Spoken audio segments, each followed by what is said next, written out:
Unajua Daudi alikuwa mcha Mungu na alikuwa mpenda Mungu na alikuwa kila wakati anamwambia Mungu apeleleze moyo wake, maana hata sijui yale yaliyomo ndani yangu, lakini saa ile anapeleleza atanijulisha, kwa sababu amenipa roho wa Mungu akae ndani yangu, so that spirit of God can show to me what is in me, because I even don't understand what I carry in myself. The bad ones, God will search it and take it out of me and making me pure before Him. I'm going to mix, but I'll try, my brother. We read the book of Genesis about the man of God, Abraham. I'm just going to paraphrase.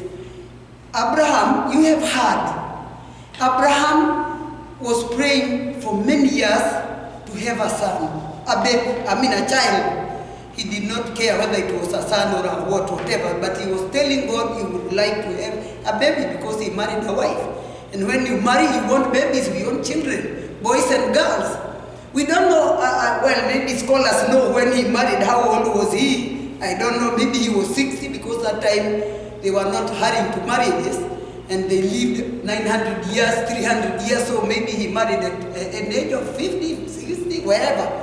But he stayed all those years without a child, praying to God. He never gave up. And God promised him, even in his youth, telling him that one day he will be the father of the nation. And he's going to give him a son who will be the one to inherit the family of Abraham. So he was waiting. He waited and never gave up. Imagine if it was me this time or you. How many things have we prayed to God and just left them? Say, I've been praying and praying for years and years, and it has never happened. Maybe God said He will never answer that prayer. But He never, there is no place written in that Bible that one day Abraham threw tantrums because of the Lord. Never. He was humble, and if God told him to get out of his family and go out of his nation, his people, his relatives, his country that he loved, and go to another one, he just packed. He just told the wife, now get out, let's go. And that wife was also the same. We did not hear where she complained and say, why are we moving without you telling? Why didn't you tell me so that I pack things? No. When the husband says, they move. Because God had chosen them and saw that these people are the right people for me. And they were humble before God, and they were obedient to God. They went where they were told to go. They listened to what God wanted them to hear.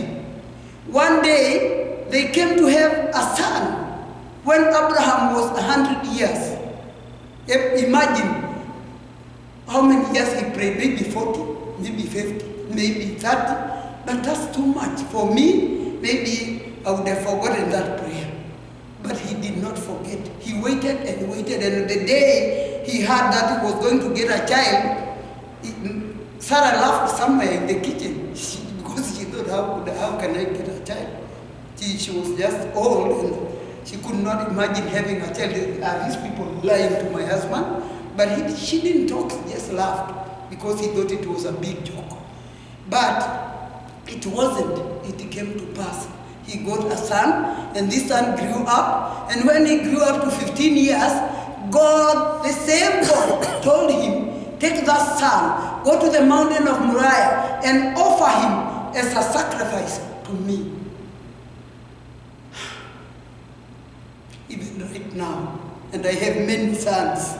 If God would come just now and tell me, Joyce, give me one son, just go and offer. I don't know what I would say to him, because I don't know even, maybe I would die before I give out David or Peter or who. I don't know. Maybe I will just tell God, just kill me. Then you take whoever you want while I'm not there. That is me. Take the one you want, because I don't know which one I would want to give, because I love them all. They are mine. So, but we know how to hold things as ours, but we don't regard the owner who gives those things to you. Yes. That man knew the secret. He knew that I have been for years and years without a son, and now I got a son for 15 years. I've enjoyed being a father for these 15 years. Now the owner wants the son again. I'm going. He did not even tell the wife maybe the wife would have quarreled. Maybe the wife would have even gone to hang herself. If you tell my son, I will just hang myself. You know how we jump. But he didn't talk because he was wise. He was a wise man. He took the son, he went to the mountain, and he went with his workmen. They went and they were wondering, why are we going and we are not carrying, we have no lamp for offering, and we are carrying firewood, what for? I mean, we are carrying a knife, what for? Where is the lamp?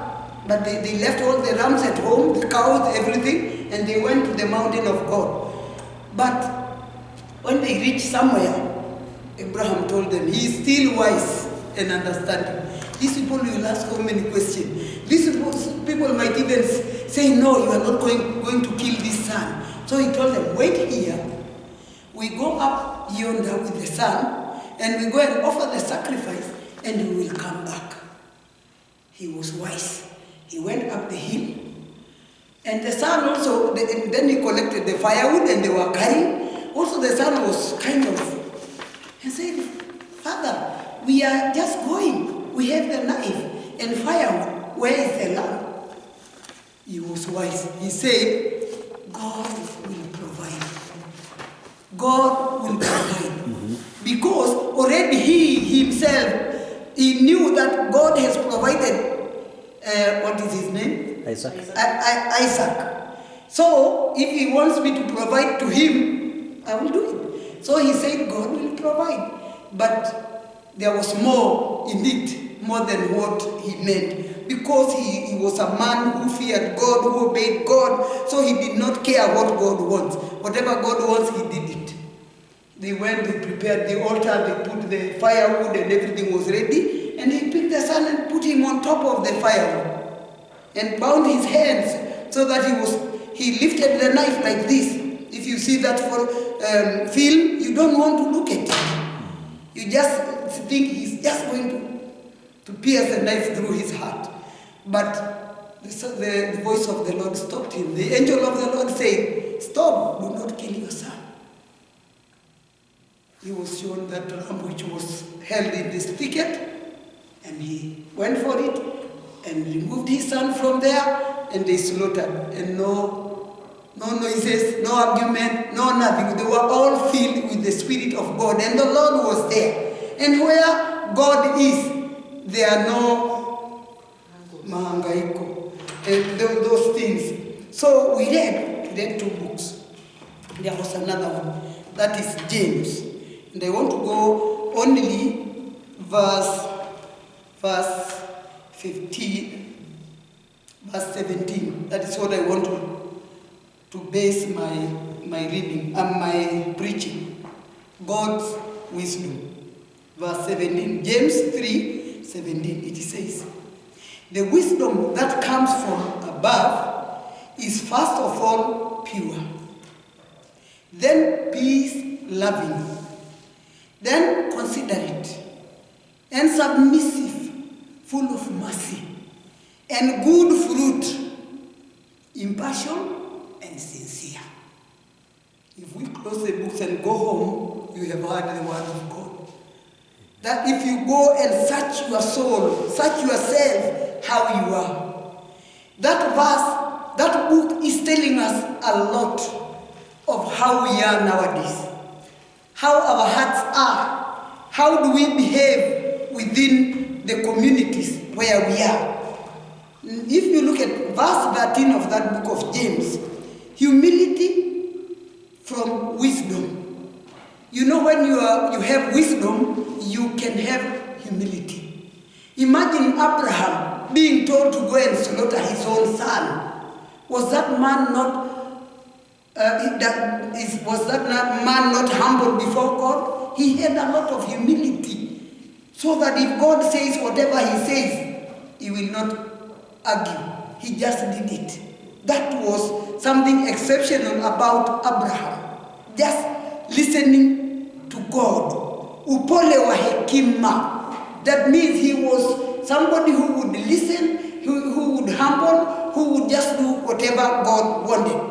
Verse 14 is, if you harbor bitter envy verse 13 in the book of James, we read, if you harbor poor envy, if you harbor bitter envy and selfish ambitions in your hearts, do not boast about it or deny the truth. Because when we are having something within us, I have something against my pastor, I have something against my daughter-in-law, I have something against a friend or whoever, and I'm just harboring it. I'm hiding it. I'm hiding that bitterness.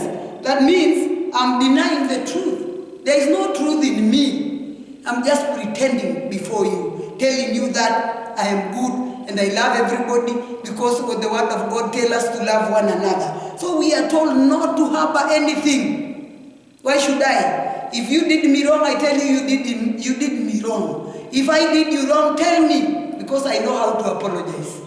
In Jesus' name. So don't boast about anything. We boast about many things ourselves, and you do. Remember something you boast about. Mimi familia yetu ni wakali, we can fight.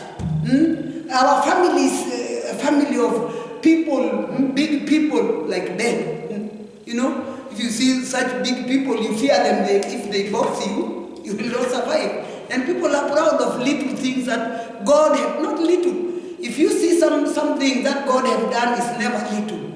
No, it's big. It's big. Being alive, being whoever you are, and you boast about it. You boast to other people. Maybe you might frighten the other one and say, oh,